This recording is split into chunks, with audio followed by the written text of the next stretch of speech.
Bronchiolite e virus sinciziale sono la prima causa di ricovero dei neonati e dei bimbi sotto i 2 anni. Il Veneto, primo in Italia, ha avviato una campagna di immunizzazione che in 12 mesi ha dato risultati talmente sorprendenti da far parlare i medici di un cambio epocale. Non un vaccino, ma un farmaco monoclonale che, somministrato ai nuovi nati entro il secondo giorno di vita, ha abbattuto i ricoveri dell'83% e le famiglie venete hanno risposto con grande fiducia. L'80% dei nuovi nati, più di 28.000 bambini su 33.000, si sono immunizzati. I ricoveri sono scesi solo a Padova da 123 a 12, 3 dei quali in terapia intensiva, di cui 2 di bambini senza immunizzazione. Questo monoclonale era un monoclonale che aveva già manifestato evidenze di riuscita e i dati oggi parlano molto chiaro, quindi noi abbiamo voluto iniziare anche prima che ci fosse un riferimento nazionale, che ci fosse un finanziamento nazionale, perché abbiamo creduto molto in questa immunizzazione. Siamo stati un esempio a livello nazionale, tant'è che poi molte regioni naturalmente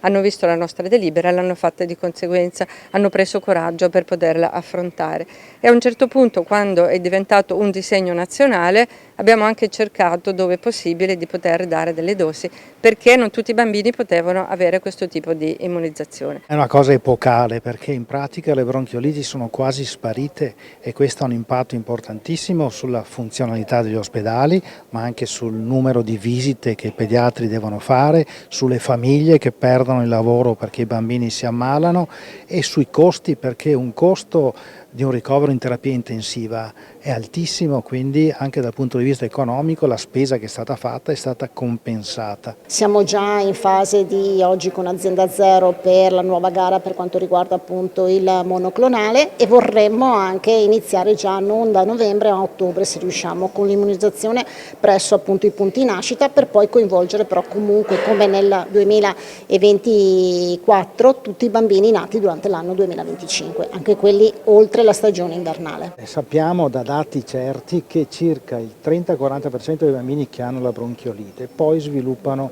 broncospasmo ricorrente e o asma.